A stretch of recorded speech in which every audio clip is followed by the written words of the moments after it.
हम लोग प्रतियोगिता दर्पण पढ़ते हैं, मई का है। इसमें भाई मई का तो मैं पढ़ा चुका हूं, जून और जुलाई का है आपके पास डाउनलोडेड। कहां पर है बताएंगे क्या? हाँ ये मिल गया। जून अंक को करना शुरू करें। जून पढ़े हैं आप? नहीं पढ़े हैं ना प्रतियोगिता दर्पण का जून अंक? ठीक, और काफी गंभीरता से पढ़ते हैं आप। रफ में ले लें इसको, रफ कॉपी में लिखना शुरू करें, क्योंकि करंट अफेयर सिंपल तरीके से नहीं बनता। कुछ कुछ थोड़ा बहुत देख लेने से, एक आध लेक्चर सुनने से नहीं हो पाता। उसके लिए बहुत ज्यादा क्या करनी पड़ती है? सेल्फ से तैयारी। और उस सेक्शन के प्रश्न सबसे सरल रहते हैं, ध्यान से समझिएगा, प्री में ना। और उस सेक्शन के प्रश्न बिगड़ना मतलब हमारे प्रयास में कमी। कठिन प्रश्न नहीं आते, लेकिन रेंज क्या है? वाइड है। आप लोगों में से कितने लोगों ने प्रतियोगिता दर्पण का जून अंक फिनिश कर दिया? ऐसी स्वैच्छिक पूछ रहा हूं, नोबडी। कितने लोगों ने जुलाई? तो पूछने की बात ही खत्म। जून नहीं किए हो तो जुलाई का कहां किए होगे? फिनिश कर लिया करो बेटा इसको। चलिए मेरे साथ साथ करते हैं। ये आपको फ्री में दिया गया, आपके ग्रुप में डाला है ना, तो भी आप नहीं पढ़े। नहीं डाला है तो आज डाल देना भाई। चलो लिखो, लिखिए MPATGM। पहले इसको लिखो। MP काम की चीज है। MPATGM main portable anti tank guided missile. Main portable anti tank guided missile. नीचे वाले हाल में मेरी आवाज जा रही होगी। चश्मा और बिना चश्मा लिखना शुरू करो। कॉपी खोलो। डांट खाने के इंतजार कर रहे थे क्या? MPATGM main portable anti tank guided missile. देश करके लिखो। आसानी, पोर्टेबल यानी छोटे साइज का है। एंटी टैंक गाइडेड मिसाइल का मतलब क्या है? ये टैंक को क्या करेगा? नष्ट करेगा। आसानी से कहीं भी ले जाया जा सकता है और कहीं से भी दुश्मन के टैंक को निशाना बना सकता है। आसानी से कहीं भी ले जाया जा सकता है और आसानी से दुश्मन के टैंक को निशाना बना सकता है। कौन बना सकता है? MPATGM main portable anti tank guided missile. देश करके लिखो। स्वदेश निर्मित। कैसा है ये? स्वदेश निर्मित है। और भी देश करके लिखो। DRDO द्वारा विकसित है। DRDO का फुल फॉर्म होता है defence research development organisation. DRDO द्वारा विकसित है। ध्यान से सुने, एक बार लास्ट बता रहा हूं। आपने पहले लाइन में क्या लिखा है? MPATGM। M for main, P for portable, A for anti tank, G for guided, M for missile. छोटे साइज का ये मिसाइल लॉन्चर है जो दुश्मन के टैंक को नष्ट कर सकता है। अभी आपने इस तरह का प्रयोग रूस और यूक्रेन के युद्ध में टीवी पे देखा होगा, यदि आप न्यूज ठीक से देखते होंगे तो। रसिया के कई सारे टैंक को अमेरिका और यूरोप के देशों से प्राप्त एंटी टैंक मिसाइल के माध्यम से यूक्रेन ने उड़ा दिया। लाइन से उसकी सीमा में प्रवेश करते गए, एक के बाद एक उड़ते गए। काफी हाई टेक्नोलॉजी है। दुश्मन आपके घर में टैंक के माध्यम से प्रवेश नहीं कर सकेगा। ये भारत ने खुद बना लिया। और हमारे कौन से संगठन ने बनाया? DRDO। DRDO का full form defence research development organisation. ये प्री में नहीं पूछा जाएगा, बहुत कम चांस है। आपको क्यों लिखा रहा हूं? मेंस में जब आप ऐसे लिखते हैं, अंतरिक्ष के क्षेत्र में भारत की उपलब्धियां, विज्ञान के क्षेत्र में भारत की उपलब्धियां, रक्षा के क्षेत्र में भारत की उपलब्धियां, तो ऐसी लेटेस्ट चीजें आपकी जुबान में आनी चाहिए। इसके पहले हमारे पास एंटी टैंक गाइडेड मिसाइल कौन सी थी? तुमसे तो मुझको डर जाना चाहिए बेटा, तुम लोग अभी नए पीढ़ी के हो। तुरंत तुमको क्या देना है, प्री और मेंस देना है। तुमको नाग का नाम याद नहीं आ रहा है। भारत की जो पहली मिसाइल थी, जो एंटी टैंक गाइडेड मिसाइल थी, उसका नाम था नाग। ये उसका कई वर्जन आगे का संस्करण है। नाग हमारी एंटी टैंक गाइडेड मिसाइल थी। पृथ्वी, अग्नि, त्रिशूल, आकाश और नाग, ये 5 मिसाइल के साथ डीआरडीओ ने अपना प्रोजेक्ट शुरू किया था, जिसके प्रमुख थे हमारे प्रसिद्ध राष्ट्रपति APJ Abdul Kalam, missile man. आप उससे आगे तक बढ़ाओगे तब क्या होता है, रक्षा क्षेत्र में हमारी उपलब्धियां आपको समझ में आती है। तो आप पहले अपनी पात्रता का परीक्षण करें, आप कितने पात्र हैं, तब आप परीक्षा या सेंटर पे दोष लगाएं। बरसात का पानी गिरता है, फिर से दर्शन पे आ जाता हूं, एक गिलास रखा हुआ है, गिलास को भर देगा। एक बाल्टी रखी हुई है, बाल्टी को भर देगा। एक टब रखा हुआ है, टब को भर देगा। डिपेंड करता है, इसी पात्र शब्द से पात्रता बना है। आप कितने पात्र हैं। आप मेहनत नहीं करेंगे, पूरा कोचिंग सेंटर आपके लिए प्रयास करेगा, रिजल्ट नहीं आएगा। कमी कहां रह गई, हमारी पात्रता में। मैं आपको बोलता था ना एडवांस कोर्स करना चाहिए, जैसे ही मुझको पहली छुट्टी मिली मैं कहां भाग गया, अमरकंटक। आप लोगों को बेसिक कोर्स करने को बोला, मैं फिर से क्या करके आ गया, एडवांस कोर्स। कुछ फायदा होता होगा, आप लोग भी कर सकते हैं। उससे ज्यादा भी क्या करना है आपको, ये काम आप नहीं किए, आपके पास सोने की फुर्सत नहीं है। तेजस लिखो, तेजस मार्क 1A, तेजस मार्क 1A क्या है बोलो, कितने लोग तेजस को जानते हैं। तेजस क्या है, लड़ाकू विमान, लाइट कॉम्बैक्ट, पहले हिंदी में ही लिख लो, लड़ाकू विमान। भारत का स्वदेश निर्मित लड़ाकू विमान है, जो हर मौसम में काम करता है। इस पर 9 रॉकेट, बम और मिसाइल तैयार कर सकते हैं।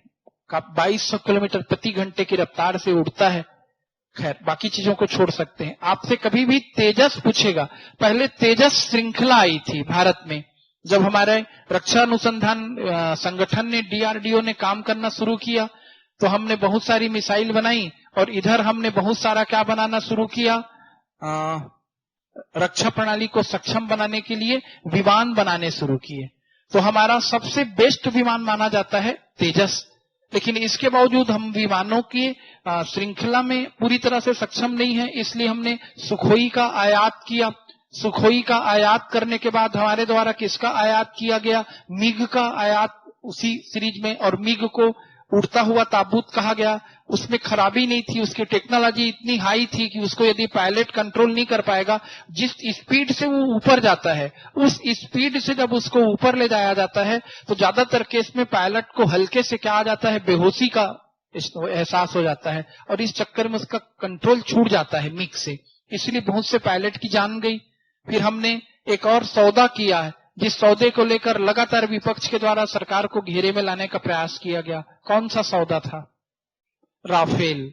ये सब आपकी जुबान में रहने चाहिए। आज भारतीय वायुसेना, जैसे आप लिखेंगे रक्षा क्षेत्र में भारत की उपलब्धियां, ऐसे पढ़ा रहा हूं, समझ रहे हो, ऐसे विथ करेंट अफेयर। एक भी मिनट आपका मैं व्यर्थ नहीं करना चाहता हूं, ये आप भी जाने, आपको लाइफ में आगे बढ़ना है। तो तेजस, आज हमारे पास तेजस है। हम सुखोई का आयात करते हैं, हमने मिग का आयात किया, लेकिन आज हमारी रक्षा प्रणाली डीआरडीओ के सफल प्रयासों से तेजस से आगे बढ़ते हुए तेजस के सबसे उन्नत संस्करण तेजस मार्क 1A तक पहुंच गई। पहले तेजस आया, फिर तेजस मार्क 1 आया, फिर तेजस मार्क 1A आ गया। ये क्या है, LCA है। LCA का मतलब होता है लाइट कॉम्बैक्ट एयरक्राफ्ट। ये हल्का लड़ाकू विमान है, जो गंभीर तैयारी कर रहा है, आगे चीजों को जोड़ लेगा। मैं केवल एक हिंट दे रहा हूं, क्योंकि आपकी और मेरी मेहनत से ऐसे और करंट अफेयर आगे बढ़ेगा। चलिए, तेजस मार्क 1A समझ गए। प्री लेवल पे केवल इतना जानना काफी है, तेजस क्या है। तेजस क्या है, भारत का हल्का लड़ाकू विमान जो बहुउद्देशीय है। ब्रह्मोस लिखो, ब्रह्मोस। भारत ने ब्रह्मोस मिसाइल की पहली खेप, भारत ने ब्रह्मोस मिसाइल की पहली खेप फिलीपींस को सौंप दी। फिलीपींस को सौंप दी।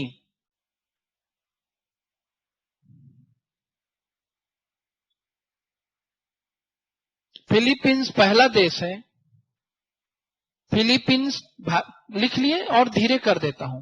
भारत ने ब्रह्मोस मिसाइलों की पहली खेप किसे सौंप दी? फिलीपींस नामक एक देश को, फिलीपींस को सौंप दी।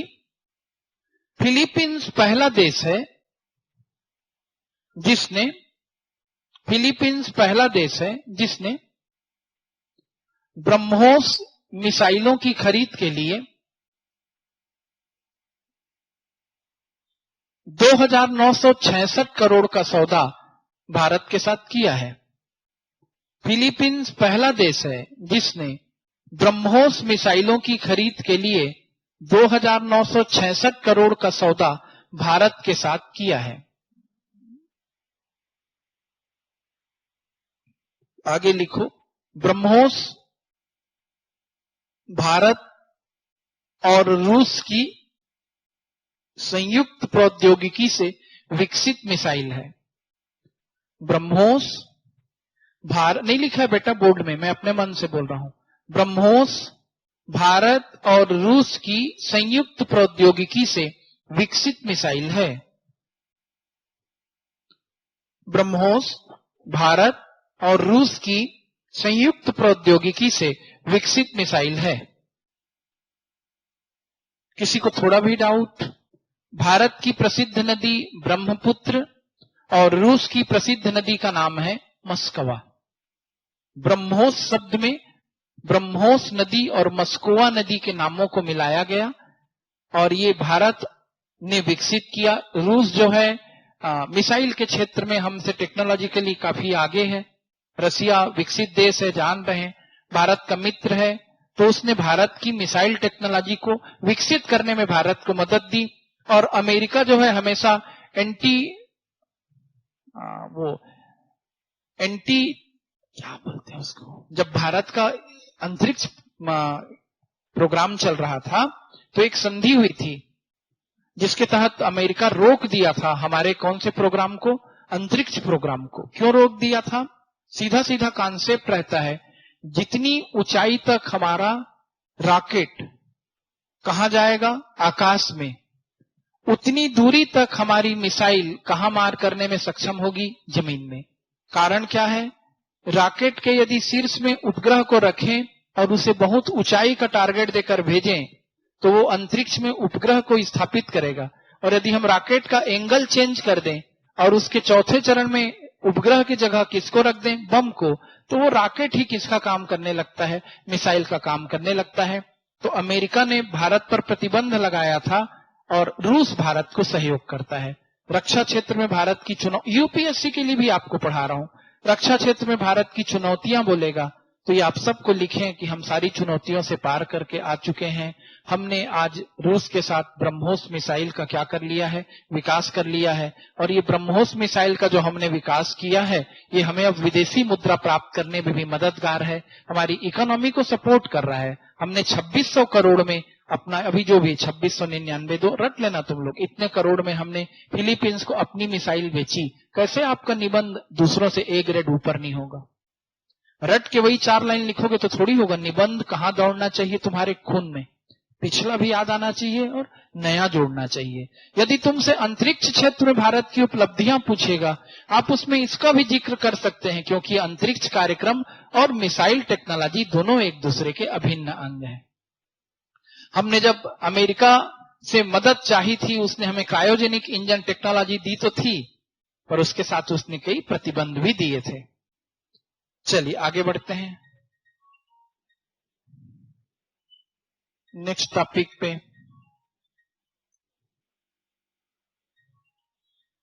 ये सबको छोड़ दीजिएगा। सिविल सेवा में कौन कौन सफल हुए, आपका नाम आ जाए ऐसा याद करना। आलिया भट्ट अब सफल हो गई क्या सिविल सेवा में? अचानक? हाँ बोलिए, किसका फोन है?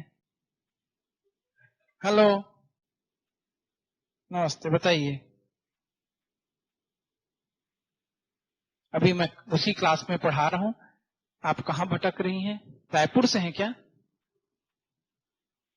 ऑनलाइन नहीं आ रहा है, रुको आईटी वालों को चिल्लाते हैं, मजा आएगा। आईटी वाले सोचेंगे तिवारी सर हमको डांटने का मौका ढूंढते रहते हैं। देखो भाई ऑनलाइन क्लास क्यों नहीं आ रही है, दो विद्वान सुनो, विद्वान लोग भेज अभी तक क्यों नहीं भेज रहे हैं सर। और दो विद्वान, प्रभु जी तुम चंदन हम पानी, देख तो लिया करो क्लास कहां कहां जा रही, पहले देख लिया करो ना, फिर उसके बाद कहानी सुनना। चलो लिखो, भारत की आलिया भट्ट, अरे लिखो ना, अंतरिक्ष में नहीं चली गई।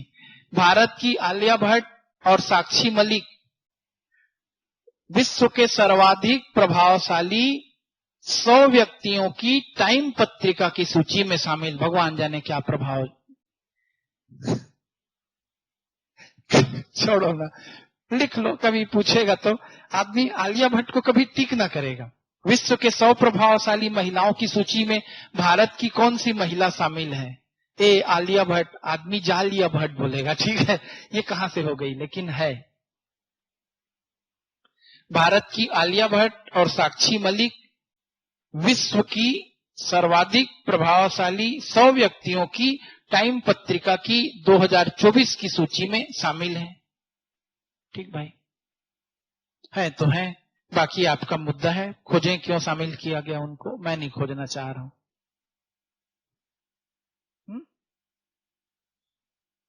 कुछ किए होंगे, अच्छा ऐसा मान लो।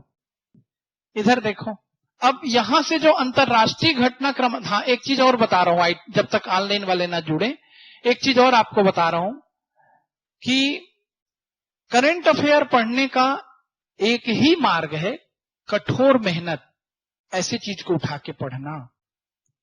चिटपिट खेल खेल के पीएससी नहीं निकलता। चिटपिट खेल समझते हो ना, ये लेक्चर सुन लिए, वो वीडियो देख लिए, अचानक कहीं से कुछ ले आए, ये आपकी लाइफ स्टाइल में शामिल होना चाहिए। और गंभीर पढ़ना है। टीवी सुनोगे, आए बाएं न्यूज दिखाएगा, पेपर पढ़ो करके लोग आपको एक से एक सिखाएंगे। पेपर में न्यूज कम क्या रहने लगा है आजकल, विज्ञापन। वो पुराने जमाने की बात हो गई, लोग पेपर पढ़ते थे, द हिंदू, द मुस्लिम, ऐसा, टाइम्स ऑफ इंडिया, भगवान जाने क्या क्या दिया रहता है उसमें भी। आजकल आपको एक गंभीर पत्रिका पढ़नी पड़ेगी जो आपके सामने है, और इसको टारगेट के साथ पढ़ना। अब ये अंतरराष्ट्रीय घटनाक्रम है, जरूरी नहीं है कि इससे क्या बने, क्वेश्चन बने, किसका, प्री का।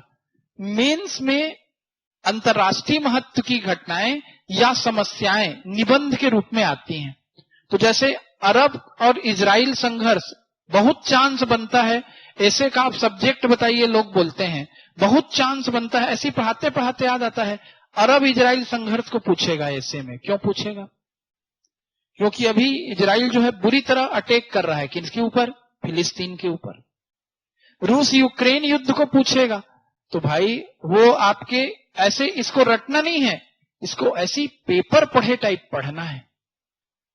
देखो, अमेरिकी वीटो के चलते फिलिस्तीन को संयुक्त राष्ट्र की सदस्यता का प्रस्ताव खारिज। पहले इस शीर्षक को लिखो, अमेरिकी वीटो के चलते फिलिस्तीन को संयुक्त राष्ट्र की सदस्यता का प्रस्ताव खारिज।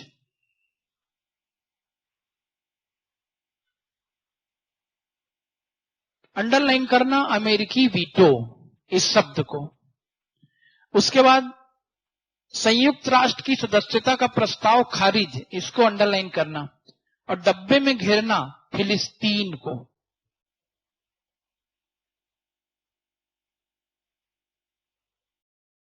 और ऐसे का होमवर्क लिखो, इजराइल फिलिस्तीन संघर्ष, इजराइल फिलिस्तीन संघर्ष। मान के चलो या तो रूस यूक्रेन युद्ध से निबंध आएगा, अंतर्राष्ट्रीय समस्या ही है वो, या इजराइल और फिलिस्तीन संघर्ष से निबंध आएगा मेंस में। क्यों? करंट से जुड़ा है। अब इसको समझना है, क्या है इजराइल और फिलिस्तीन का संघर्ष और क्या है अमेरिका की भूमिका। चूंकि मैं करंट अफेयर पढ़ा रहा हूं और भी मुद्दे लेने हैं, ऐसे के लिए हिंट देके छोड़ रहा हूं। वीटो पावर आप जानते होंगे, संयुक्त राष्ट्र संघ में 5 बड़े राष्ट्रों को वीटो पावर प्राप्त है। ये 5 बड़े राष्ट्र कौन कौन से हैं? अमेरिका, रूस, नहीं आप लोग बोलने लगे तो मैं चुप हो गया। बोल लो कौन कौन से 5 हैं?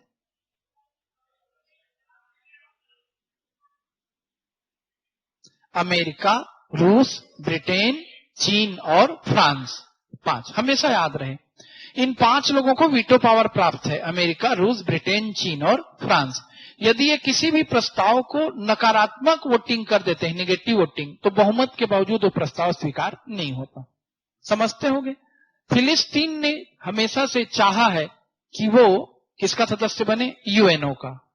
यद्यपि यूएनओ की एक निबंध लिखो, एक निबंध का हेडिंग लिखो, यूएनओ की प्रासंगिकता, रिलेवेंस ऑफ यूएनओ, संयुक्त राष्ट्र संघ की प्रासंगिकता। यह भी एक ऐसे बनता है, संयुक्त राष्ट्र संघ की प्रासंगिकता, रिलेवेंस ऑफ यूएनओ। यद्यपि यूएनओ आज विश्व शांति स्थापना के सभी प्रयासों में सफल नहीं हो पा रही है, असफल ही हो गई है। बावजूद इसके द्वारा जो इसकी सहयोगी संस्थाएं संचालित होती हैं, यूनिसेफ, यूनेस्को, डब्ल्यूएचओ, इस तरह की संस्थाएं मानवता की सेवा और विकास के लिए बहुत से सराहनीय कार्य कर रही हैं, इसलिए यूएनओ प्रासंगिक है। हाँ, उसकी असफलता के रूप में विश्व शांति स्थापना के प्रयासों में वो सक्षम नहीं हो पा रहा है। क्यों नहीं हो पा रहा है? क्योंकि जो इसके बड़े और मजबूत सदस्य देश हैं, वही यूएनओ की उपेक्षा करते हैं अपने निजी स्वार्थों के चलते। आज यूएनओ के सबसे बड़े आधार स्तंभों में 5 देश हैं, जिनमें अमेरिका, रूस, ब्रिटेन, चीन और फ्रांस हैं। उन्हीं को मैं आधार स्तंभ क्यों बोल रहा हूं? क्योंकि उनके पास वीटो पावर है। बाकी सुरक्षा परिषद में बहुत से देश शामिल हैं। इसके स्थायी अस्थायी निबंध लिखने का टेक्निक बता रहा हूं। स्थायी अस्थायी सदस्यों के कुछ नाम आप लिख सकते हैं, भारत की भी स्थिति को लेकर बता सकते हैं।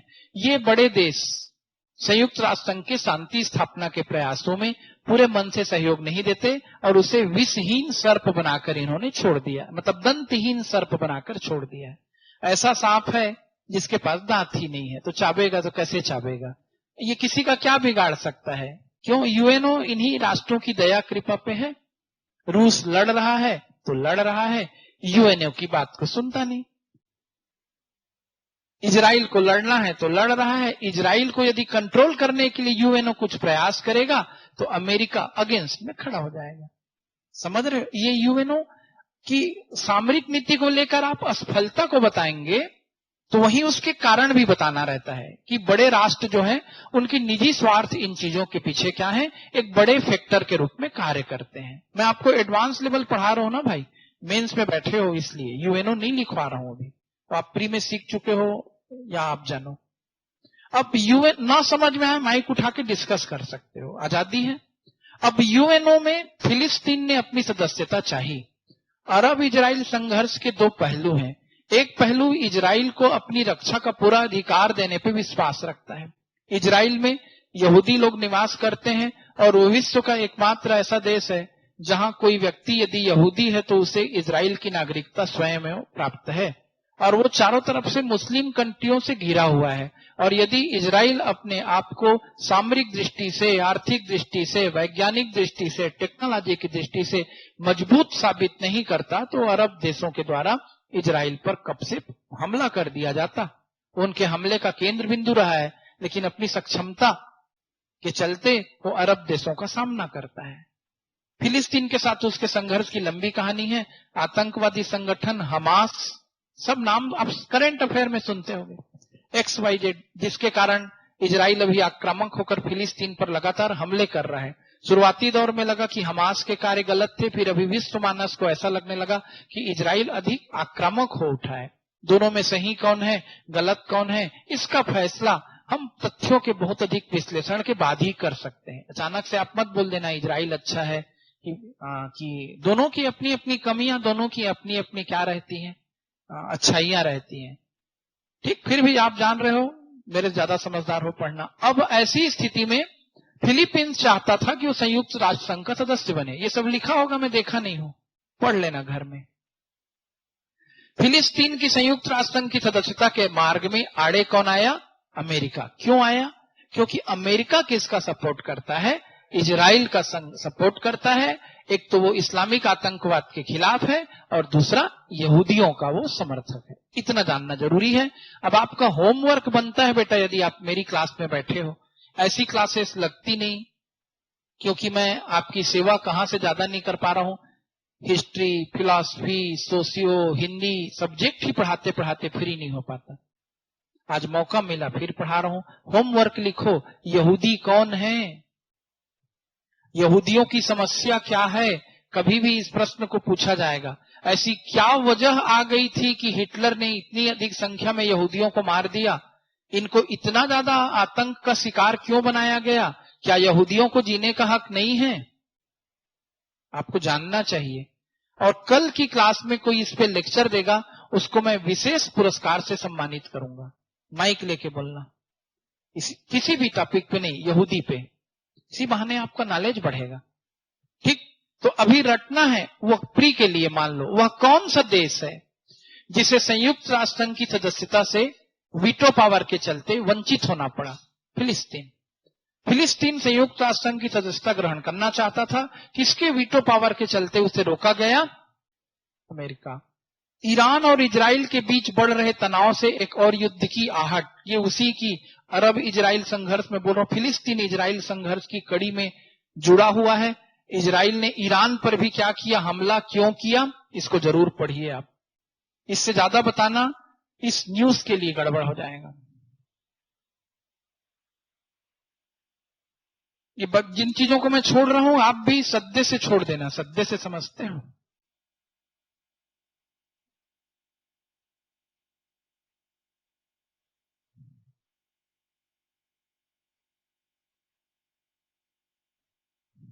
क्लाउड सीडिंग शब्द को लिखो, क्लाउड सीडिंग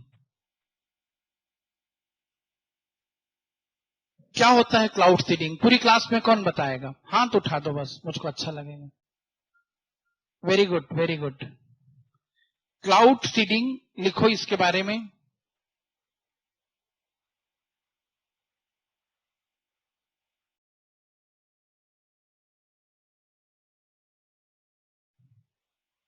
डेस्क करके लिखना, कृत्रिम वर्षा, ऐसा लिख लो, कृत्रिम वर्षा। क्लाउड सीडिंग, सीडिंग करना मतलब क्या होता है? किसी चीज का बीज बोना, बीज बोने से फसल होगी। वैसी हम बादलों का बीज बोलिए, हमको कृत्रिम रूप से बारिश मिल गई। अभी जो यूएई का इलाका है वहां पे भयंकर पानी गिरा, जिधर कभी पानी नहीं गिरता था। तो ये करंट अफेयर का मैटर बन गया। लोगों को लगा कि वहां पर क्लाउड सीडिंग कराई गई, जबरन बारिश करा दी गई। आज साइंस इतना सक्षम है ना, क्लोन भी बन ही रहा है। आपको लगता होगा कि मना है, बन रहा है।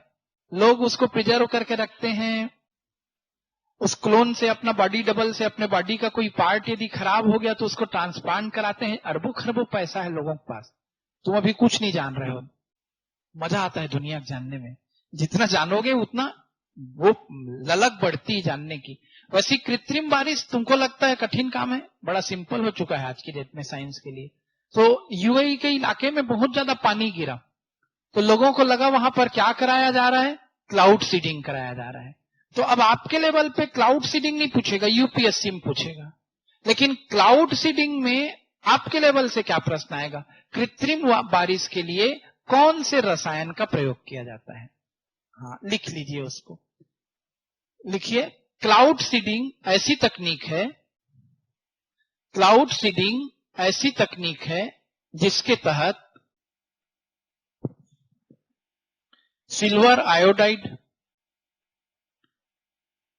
पोटेशियम क्लोराइड और सिल्वर क्लोराइड, फिर से दोहरा रहा हूं, क्लाउड सीडिंग ऐसी तकनीक है जिसके तहत सिल्वर आयोडाइड, पोटेशियम क्लोराइड और सोडियम क्लोराइड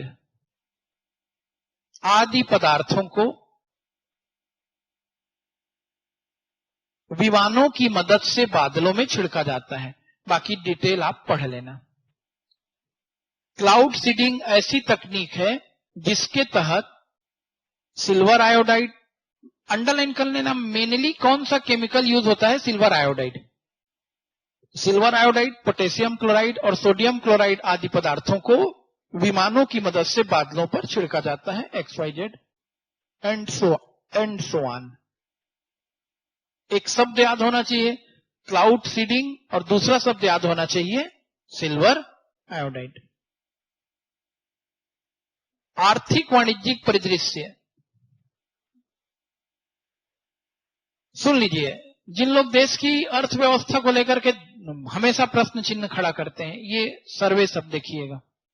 आपको लिखना रहेगा, कभी भारत की इकोनॉमी पे आप कुछ भी लेख लिखोगे मेंस में, या इकोनॉमी वाला आपका पेपर 5 है, पेपर फर्स्ट में लैंग्वेज, सेकंड में एसे, थर्ड में हिस्ट्री पॉलिटिकल साइंस यानी लोक प्रशासन, ठीक है, कॉन्स्टिट्यूशन, पेपर फोर्थ में साइंस और bio and technology, paper fifth में इकोनॉमी और ज्योग्राफी होगा भाई। तो आपकी इकोनॉमी गुरुजी लोगों को पढ़ाने से नहीं होती मजबूत, बेचारे कितना पढ़ाएंगे। इकोनॉमी प्रतिक्षण बदलती है, इकोनॉमी भी करंट अफेयर है, वो आपके खून में बसना चाहिए। बार बार बोल रहा हूं, ऐसा रहे कि आपको repo rate, reverse repo rate, GDP, NNP, NI, ये सब ऐसे आपके लिए हंसी मजाक हो जाए। क्यों? आप उसको पढ़ने की क्या डालो आदत। देखो, रेपो रेट 5 अप्रैल 2024 की स्थिति में 6.50 थी, रिवर्स रेपो रेट 3.35% थी, उसके बाद स्टैंडिंग डिपॉजिट फैसिलिटी दर STF 6.25 था, बैंक दर 6.75% था, और जो कैश रिजर्व रेशियो है, नगद आरक्षण अनुपात 4.50% था, और SLR जिसको बोलते हैं सांविधिक तरलता अनुपात 18.00% था। यह लगातार 7वीं बात है जब रेपो रेट में रिजर्व बैंक द्वारा कोई परिवर्तन नहीं किया गया। इसका मतलब क्या है जानते हो? यदि हम इन दरों से छेड़छाड़ करते हैं, मतलब हम अपनी इकोनॉमी को कंट्रोल करना चाहते हैं। अभी हमारी इकोनॉमी बढ़िया फ्री फ्लो में चल रही है, लेकिन आपके सामने एक प्रश्न आ रहा है जिनका प्री में बस इकोनॉमी हमेशा वीक रह जाती है। बच्चे पढ़ना नहीं चाहते, टीचर कितना पढ़ाए हो जाता है पढ़ाता भी है तो बच्चों को समझ में आता नहीं, कठिन सा हो जाता है। इन शब्दों को लिखिए और आप कल इसकी परिभाषा लिख के लाइए, यदि मेरा सम्मान करते हैं तो। बताना मत, कॉपी में लिख के लाना बेटा। रेपो रेट, किसको रेपो रेट कहते हैं? कुछ भी लिखो समझ में ना आए तो कहीं से खोज के, बार बार करत करत अभ्यास के जड़मती होत सुजान। भाई लोग, इसकी वीडियो बना के YouTube में डालना बिना किसी लाग लपेट के। कारण ये नहीं है कि मेरे चैनल को पॉपुलर करना है, रायपुर के बच्चे हमारा क्या बिगाड़े हैं उनके लिए बोल रहा हूं, ठीक है। इसका वैसे तो सेव है, सुन लिए होंगे, IT वाले समझदार हैं। इसको कहां भेज देंगे? रायपुर, वहां से है ना, आप लोगों की जिम्मेदारी है, ठीक। देखिए अब, और इसका हेडिंग डाल दीजिएगा कुछ भी। क्या हेडिंग डालें? हाँ लिखिए, हेडिंग भी नोट कर लो भाई, मैं बाद में भूल जाता हूं। करंट अफेयर का निबंध से संबंध, निबंध से व्यवहारिक संबंध, ये शीर्षक नोट कर लो। पूरन जी नोट करवा दो, वैसे कर लें। करंट अफेयर का निबंध से संबंध, तिवारी सर की स्पेशल क्लासेस, ठीक। इसको अनकट डाल देना, रायपुर के बच्चे सुन लें। अब आपका होमवर्क क्या क्या है देखो। Repo rate 1, reverse repo rate 2, bank दर 3, नगद आरक्षण अनुपात बिल्कुल जानना चाहिए CRR, और सांविधिक तरलता अनुपात। ये होते क्या हैं आप कल लिख के लाइए। रेपो रेट, रेपो दर, रिवर्स रेपो रेट, बैंक दर, उसके बाद क्या लिखा है? नगद आरक्षण अनुपात और सांविधिक तरलता अनुपात। आंकड़े बाद में रटिए, होते क्या है समझिए। और जब भी आप प्रतियोगिता दर्पण पढ़ते जाएंगे, इनके आंकड़े चेंज होते रहते हैं, तिमाही में, 6 माही में, आपको पता चलेगा। एक आपके अंदर इनको यूज करने का क्या आएगा? सिस्टम। देखिए कुछ और आंकड़े अच्छे मिलेंगे इसमें।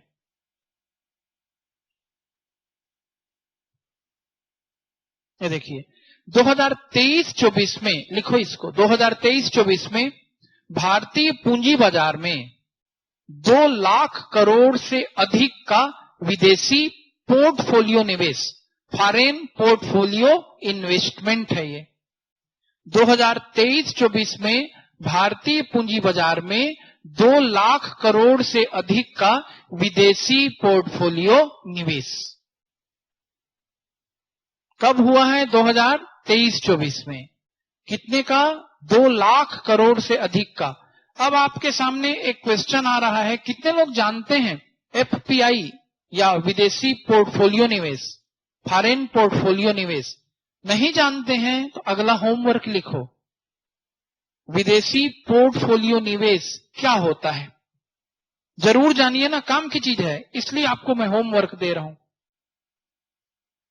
इसको समझिएगा, इकोनॉमी के ऐसे में काम आएगा। क्या है? आंकड़े आप याद कर सकते हैं, लेकिन इसकी हेडिंग आपको जरूर पता रहनी चाहिए। 2023-24 के अंत में आरबीआई के पास विदेशी मुद्रा कोष रिकॉर्ड स्तर पर। अब बोलो, देश की इकोनॉमी आगे जा रही कि पीछे जा रही है? आगे जा रही है। लोग आपको किसमें डालते हैं? भ्रम में। हमारा जो विदेशी मुद्रा कोष है 2023-24 के अंतिम 6 सप्ताहों में लगातार वृद्धि के चलते भारत के आरक्षित विदेशी मुद्रा कोष मार्च 2024 के अंत में 645 अरब डॉलर के रिकॉर्ड स्तर पर पहुंच गए थे। तो हमारा विदेशी मुद्रा कोष यदि बढ़ रहा है, मतलब आपको इन आंकड़ों का यूज करना है निबंध में। भारत की इकोनॉमी क्या कर रही है? आगे बढ़ रही है। चलिए, भारत के रक्षा निर्यातों का रिकॉर्ड स्तर। तो इन चीजों को आप अपने दिमाग में क्या करें? बैठाएं। इन शब्दों को दिमाग में बैठाएं तो आपकी इकोनॉमी क्या होगी? मजबूत रहेगी। उसके बाद इसको लिखो, एशियाई विकास बैंक की रिपोर्ट में लिखो। एशियाई विकास बैंक का नाम जानते होंगे, एडीबी, एशियाई विकास बैंक। एशियाई विकास बैंक की रिपोर्ट में भारतीय अर्थव्यवस्था में वृद्धि सर्वोच्च रहने की बात कही गई है। एशियाई विकास बैंक की रिपोर्ट में भी शब्द का प्रयोग किया है, भी। भारतीय अर्थव्यवस्था में वृद्धि सर्वोच्च रहने की बात की गई है। भी क्यों बोल रहा है, समझा रहा हूं। एशियाई विकास बैंक की रिपोर्ट में भी भारतीय अर्थव्यवस्था में ही वृद्धि सर्वोच्च रहने की बात की गई है। देखिए, इसको पूरा पढ़िए। पहले क्या लिख रहा है देखो, विश्व बैंक के पश्चात एशियाई विकास बैंक एडीबी ने भी भारतीय अर्थव्यवस्था में उच्च वृद्धि के अनुमान अप्रैल 2024 में जारी अपनी एशियन डेवलपमेंट आउटलुक रिपोर्ट में व्यक्त किए हैं। एशियाई विकास बैंक के ताजा आकलन में भी कहा गया है कि भारतीय अर्थव्यवस्था विश्व में सबसे तेजी से आगे बढ़ रही है तथा एशिया व प्रशांत क्षेत्र में एक प्रमुख ग्रोथ इंजन भारत बना रहेगा। चालू वित्तीय वर्ष 2024-25 में भारत में जीडीपी वृद्धि 6.7% रहने का अनुमान एडीबी ने पहले दिसंबर 2023 में व्यक्त किया था, जिसे अब बढ़ाकर 7% का अनुमान इसने अपनी रिपोर्ट में किया है। अब इसको ध्यान से समझो, ये हमारी रिपोर्ट नहीं है, विश्व की इकोनॉमी फील्ड की सर्वोच्च संस्थाएं वर्ल्ड बैंक और एशियन डेवलपमेंट बैंक की रिपोर्ट है, जो ये बोल रही है कि भारत की इकोनॉमी बड़ी तेजी से आगे बढ़ रही है। तो ये आपको आपके देश के शीर्ष नेतृत्व पे विश्वास करने का एक आधार बनता है। इसको आपने, निगेटिव नहीं हो रहा है देश में, देश आगे बढ़ रहा है, इसको महसूस करना है, अपनी भूमिका बढ़ाना है देश की प्रगति में, अपने जीवन को सार्थक करने में अपनी भूमिका बढ़ाना है। हम देश की इकोनॉमी में क्या योगदान दे पा रहे हैं, तो पहला तो अपने परिवार की इकोनॉमी में योगदान देना सीखो। अब आप बोझ मत बनो परिवार पे, पढ़ो, लिखो, पढ़ाओ, कमाओ, पढ़ो। आप समझ रहे हैं ना मेरी बातों को? यानी मैं स्टूडेंट ही हूं, सरकार की जिम्मेदारी है, मेरे घर की जिम्मेदारी है, मुझको पढ़ाए, मुझको जब तक नौकरी नहीं मिले तब तक पढ़ाए, नहीं। आप अपने पैरों पे खड़े होइए। आपने प्री कर लिया, मेंस कर रहे हैं, इसके बाद रोने का समय नहीं है। नहीं लगेगी नौकरी, आप 10 प्रकार के काम कर सकते हैं, अभी उसका समय नहीं है समझाने का, अलग से समझाते रहता हूं। देश की अर्थव्यवस्था तभी मजबूत होती है जब देश का हर नागरिक अपने आप को अर्थव्यवस्था का अनिवार्य अंग मानता है। हमारी अर्थव्यवस्था आगे बढ़ रही है। विश्व बैंक का रिपोर्ट कह रहा है, और किसका रिपोर्ट कह रहा है? एशियाई डेवलपमेंट बैंक का। और अब जीडीपी का आंकड़ा, जीडीपी का फुल फॉर्म आप रटते होंगे। अब जीडीपी का आंकड़ा बार बार आप ऐसा मुझसे सुनेंगे तो जीडीपी आपके दिमाग में बार बार चलेगा। जीडीपी को आप व्यवहारिक रूप से समझेंगे। अभी जीडीपी का आंकड़ा ऐसी समझ में आ रहा है 6.7 से कहां तक लाई कर रहा है? 7 इनके अनुसार। भारत ने वृद्धि दर के अनुमान में वृद्धि के कारणों में मुद्रास्फीति नियंत्रित बने रहने, अंडरलाइन करना, यह आरोप लगाया जाता है कि देश में महंगाई कंट्रोल नहीं हो रहा है। मुद्रास्फीति का बढ़ना सरल शब्दों में महंगाई का बढ़ना है। एडीबी और विश्व बैंक कह रही कि भारत में मुद्रास्फीति नियंत्रित है। सच्चाई है। आप तुलना करना चाहते हैं तो श्रीलंका की स्थिति का आप आकलन कर लें। आप तुलना करना चाहते हैं भारत के पड़ोसी पाकिस्तान की स्थिति का आकलन कर लें। आप तुलना करना चाहते हैं तो आप किसकी स्थिति का आकलन कर लें? बांग्लादेश जैसे छोटे से देश की स्थिति का आकलन कर लें। और भी विश्व के कई देशों की आप मुद्रास्फीति का आकलन कर सकते हैं। हमें लग रहा है कि महंगाई हमारे यहां ज्यादा है, नहीं है। दुनिया की रिपोर्ट कह रही है कि मुद्रास्फीति नियंत्रित है। निजी और सार्वजनिक दोनों ही क्षेत्रों में निवेश में वृद्धि हो रही है और घरेलू मांग में मजबूती है। मांग और पूर्ति सब कुछ कैसे चल रहा है भारत में? संतुलित चल रहा है। इसलिए आपको निगेटिविटी में नहीं जाना है। मैं अभी प्री के भी पेज में समझा रहा था ना, हमको किसी भी मुद्दे पे खैर नहीं बोलेंगे, अभी आराम से समझाएंगे इसको, क्लास के बाद समझा दूंगा। बैंक के अनुसार है ना, इनकी रिपोर्ट के अनुसार 2024-25 ऐसा लगातार 5वां वर्ष होगा जब भारत में वृद्धि दर किससे अधिक रहेगी? चीन से अधिक रहेगी। ये आपके लिए पॉजिटिव संकेत है। सबसे तेज गति से बढ़ रही भारतीय अर्थव्यवस्था अंतर्राष्ट्रीय मुद्रा कोष। अब ये तीसरी संस्था आपकी अर्थव्यवस्था की तारीफ कर रहा है। पहला एडीबी, यानी पहला वर्ल्ड बैंक, सेकंड एडीबी और तीसरा आईएमएफ। जब आप लिखोगे भारत की इकोनॉमी से संबंधित, भारत में कोई भी महंगाई, गरीबी, बेकारी, कुछ भी समस्या लिखोगे, आप उसके समाधान और सकारात्मकता की ओर जाओगे। और ये सकारात्मकता आपके सामने दिख रही है। हम पहले से किधर जा रहे हैं? बेहतर की ओर। आईएमएफ की रिपोर्ट कह रही है कि सबसे तेज गति से किसकी अर्थव्यवस्था बढ़ रही है? भारत की। और भगवान करे बढ़े। अंकटाट का अनुमान कह रहा है, अंकटाट का नाम आप सुने होंगे, United nation conference on trade and development, मतलब व्यापार से संबंधित संस्था है। ये संयुक्त राष्ट्र संघ की ही संस्था है। अभी मैं संयुक्त राष्ट्र संघ की तारीफ कर रहा था ना कि उसकी अनुषंगी इकाइयां यूएनओ, यूनिसेफ, अंकटाट, ये सब विश्व में अपनी भूमिका निभाती हैं। भले यूएनओ शांति के प्रयासों में नहीं है, अन्य फील्ड में महत्वपूर्ण है। अंकटाट भी भारत में विकास दर को 6.5% रहने का क्या कर रहा है? अनुमान कह रहा है, इत्यादि इत्यादि। तो ये इकोनॉमी की जितने आंकड़े थे, ये आंकड़े आपको भारत की प्रगति में निबंध में यूज करने हैं। ओके, अब आगे बढ़िए। ये प्री के लिए रटने का काम आएगा। विश्व के शीर्ष 10 अरबपति, तो 10 के नाम याद ना करें। नंबर 1 पे कौन है? कौन बता सकता है अभी? हाँ, लिखो। विश्व के अरबपतियों में पहला स्थान बर्नार्ड एर्नाल्ट। बर्नार्ड एर्नाल्ट विश्व के अरबपतियों में पहला स्थान किसका है? बर्नार्ड एर्नाल्ट। कहां के हैं बर्नार्ड एर्नाल्ट? फ्रांस के। और चूंकि बड़े व्यक्ति हैं तो उनका फील्ड कभी पूछ सकता है। लिखिएगा LVMH। LVMH ये समझ लीजिए, इससे वो जुड़े हुए हैं। ये उनका किस फील्ड का ये है? फैशन और कॉस्मेटिक फंड से जुड़ा है LVMH। और उसकी संपत्ति 233 अरब डॉलर है ना, कोई दिक्कत नहीं, लिख लें आप, आपको क्या दिक्कत होनी चाहिए, है उनके पास।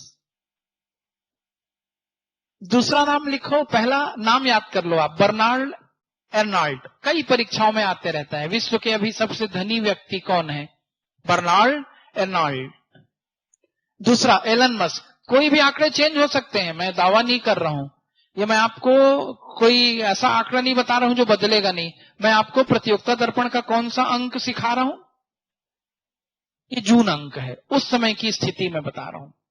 बर्नार्ड एर्नाल्ड, फिर उसके बाद एलन मस्क है। एलन मस्क की कंपनियों के नाम भी जानिएगा, टेस्ला, स्पेस एक्स और ट्विटर। ट्विटर का नाम भी बदल के अब क्या हो चुका है, एक्स हो चुका है। एलन मस्क अमेरिका के हैं, बर्नार्ड एर्नाल्ड कहां के हैं, फ्रांस के हैं। जरूर जानिए इन लोगों को। बर्नार्ड एर्नाल्ड फ्रांस से हैं, एलन मस्क कहां से हैं, अमेरिका से हैं। एलन मस्क की संपत्ति 195 अरब डॉलर में है। तीसरे नंबर पे जेफ बेजोस का भी नाम लिखो भाई, जेफ बेजोस, अमेजॉन, अमेरिका। अब ये क्यों है और क्यों इनको होना चाहिए और हमें क्या करना चाहिए, ये मैं बाद में समझाऊंगा आपको।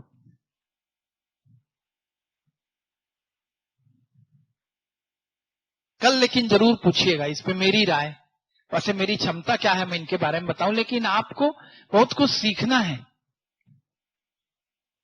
ठीक, क्या सीखना है आपको, फेसबुक का प्रयोग अधिक करना चाहिए। तो मार्क जुगरबर्ग लिखो, अमेरिका, फेसबुक।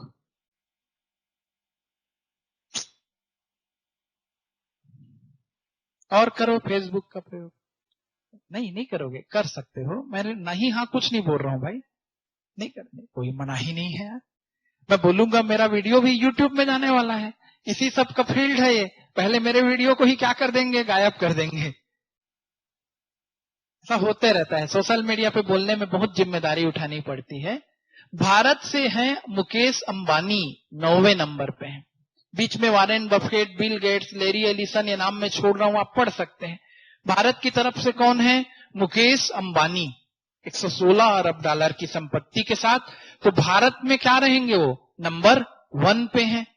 और भारत में नंबर 2 पे हैं गौतम अडानी, इधर बर्नार्ड एर्नाल्ड और उधर मुकेश अंबानी। नंबर 3 पे अपना नाम लिख लो, भविष्य में हम हो सकते हैं ऐसा करके। सोचने में क्या जाता है। 1 और 2 को जानिए, आपका मन है तो 10 का नाम जोड़ सकते हो।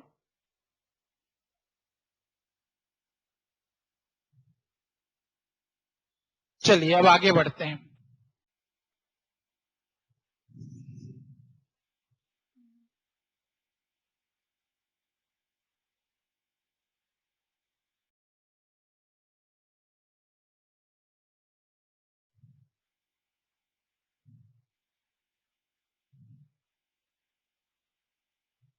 अंतर्राष्ट्रीय मुद्रा कोष की प्रबंध निर्देशक, नाम बस याद रखें,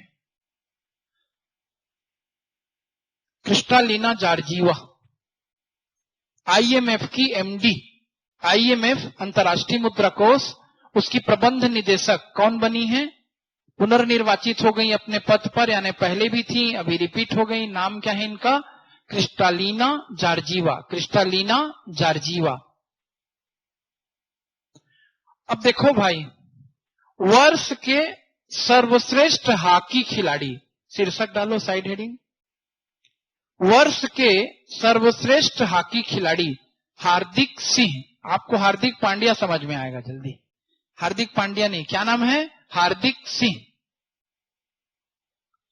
और आब्लिक करो सलीमा टेटे। तो पुरुषों में कौन है, हार्दिक सिंह, महिलाओं में कौन है, सलीमा टेटे, सलीमा टेटे। अब इससे आपको फायदा नुकसान क्या है, ऐसा तो कभी नहीं पूछा गया है। वर्ष का सर्वश्रेष्ठ हॉकी खिलाड़ी किसे डिक्लेयर किया गया, नहीं, ऐसा नहीं पूछता। सही जोड़े बनाओ करके प्री में दिया रहता है, या हार्दिक सिंह का संबंध किस खेल से है पूछता है। तो आदमी को यह समझ में नहीं आता कि इतने सारे खेल हैं, इतने सारे खिलाड़ी हैं, मैं क्या क्या रटूं। हार्दिक सिंह, एक व्यक्ति आपको अब याद करना है, क्योंकि वो वर्ष के सर्वश्रेष्ठ हॉकी खिलाड़ी डिक्लेयर हुए। सलीमा टेटे का संबंध किस खेल में है, तो टे नहीं कर देना है, सलीमा टेटे नहीं है, वो सलीमा टेटे है। उनका संबंध किस खेल से है, हॉकी। आगे लिखो, major Dhyanchand lifetime achievement पुरस्कार, अशोक कुमार, 1975 में विश्व कप ट्रॉफी जीतने वाले उस समय के व्यक्ति को दिया गया। तो अशोक कुमार वो कौन सा सम्मान मिला? Major Dhyanchand lifetime achievement पुरस्कार। अब देखिए, एक पेपर आपका कौन सा है? स्पोर्ट्स का भी है। तो मेजर ध्यानचंद के बारे में 60 नोट्स तैयार करें। सर आपको पढ़ाएंगे, है ना, दीक्षित सर आपको बताएंगे ही, फिर भी आप तैयार कर लें। किसके बारे में? मेजर ध्यानचंद। किस खेल से जुड़े हैं? हॉकी। पता होगा कि नहीं? नहीं जानते हैं तो जानिए, हॉकी के जादूगर, है ना। चलिए आगे बढ़ जाइए। सरस्वती सम्मान इंपॉर्टेंट है। मलयालम और लिखो, मलयालम और अंग्रेजी भाषा के केरल के प्रसिद्ध साहित्यकार प्रभा वर्मा को, मलयालम और अंग्रेजी भाषा के प्रसिद्ध साहित्यकार कहां के हैं? केरल के। केरल के प्रसिद्ध साहित्यकार प्रभा वर्मा को वर्ष 2023 का 33वां सरस्वती सम्मान,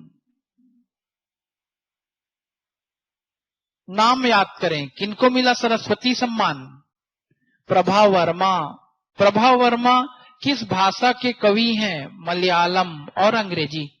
फिर से दोहरा रहा हूं, मलयालम और अंग्रेजी भाषा के केरल के प्रसिद्ध साहित्यकार प्रभा वर्मा को 2023 का और क्रम की दृष्टि से 33वां सर्वोच्च सरस्वती सम्मान प्रदान किया गया।